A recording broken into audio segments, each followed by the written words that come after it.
बिस्मिल्लाहिर्रहमानिर्रहीम, अस्सलाम वालेकुम। Welcome back to the solutions. और आज की वीडियो बनाने का मकसद ये है कि एमसीक्यूज़ की प्रिपरेशन में आपको हेल्प हो जाए। आपको कुछ ट्रिक्स बता दूं मैं कि आप किस तरह से अपने एमसीक्यूज़ के मार्क्स, जो 50% मार्क्स हैं पूरे पेपर के, वो आप किस तरह से सेव कर सकते हैं। ये वीडियो सेकेंड ईयर और फर्स्ट ईयर दोनों क्लासों के लिए है। दोनों क्लासों के बच्चे इन टिप्स को फॉलो करेंगे तो इंशाल्लाह उनके एमसीक्यूज़ में फुल मार्क्स आएंगे, मैथमेटिक्स में स्पेशली। अच्छा, मैथमेटिक्स के एमसीक्यूज़ के लिए आपको फर्स्ट ऑफ ऑल आप अपना एक डेली शेड्यूल टाइम टेबल बनाएं, डेली शेड्यूल बनाएं। और उसमें आप अपना रोज़ का एक टारगेट रखें कि मुझे रोज़ का एक चैप्टर प्रिपेयर करना है, क्योंकि टाइम बहुत कम रह गया है आपके पास। तो आपको रोज़ का एक चैप्टर तो प्रिपेयर करना पड़ेगा। तो आप रोज़ का एक चैप्टर, कोई भी चैप्टर, चाहे आप पीछे से शुरू करें, चाहे कोई बीच में से चैप्टर शुरू करें, ये आपकी मर्ज़ी है। आप किसी तरतीब से भी चल सकते हैं, क्योंकि सारे चैप्टर्स के मिक्स एंड मैच एमसीक्यूज़ आए हैं मॉडल पेपर में। तो कोई ऐसा नहीं कि किसी चैप्टर का बहुत ज़्यादा वेटेज हो या कुछ ज़्यादा, सब मिक्स एंड मैच, किसी के दो किसी के चार। तो ये आप मॉडल पेपर से ख़ुद भी ऑब्ज़र्व कर सकते हैं।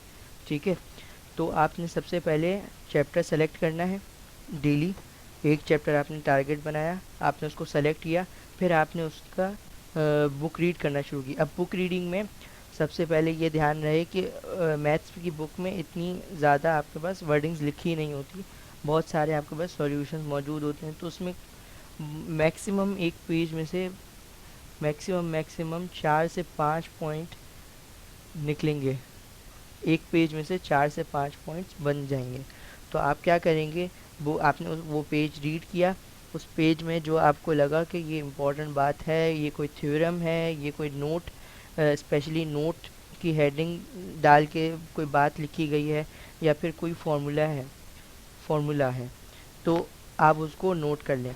ठीक है, फिर आपको फिर आप जब पूरी बुक रीड कर लें, पूरा चैप्टर रीड कर लें, तो जो आपने पॉइंट्स बनाए हों उसको एक दफ़ा आपने रीड करना है।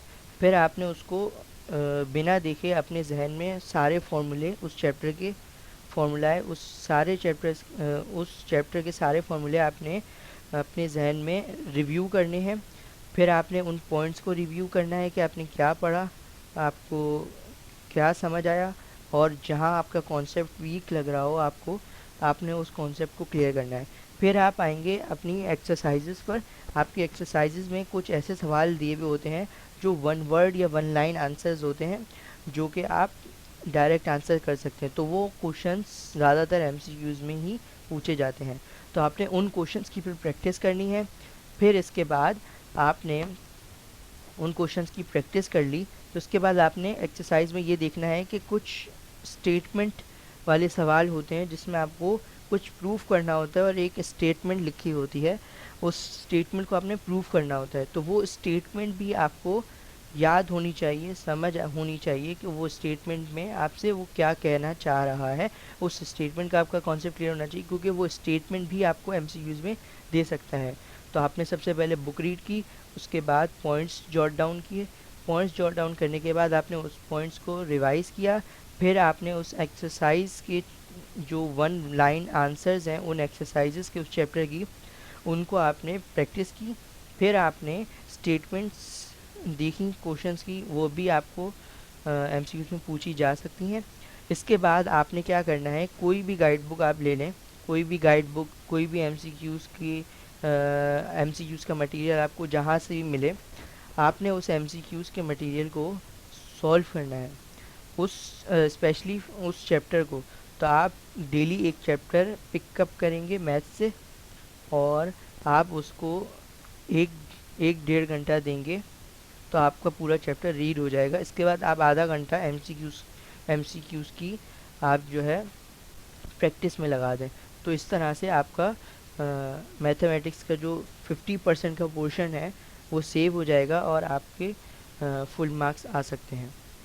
Thank you for watching. अल्लाह हाफिज़।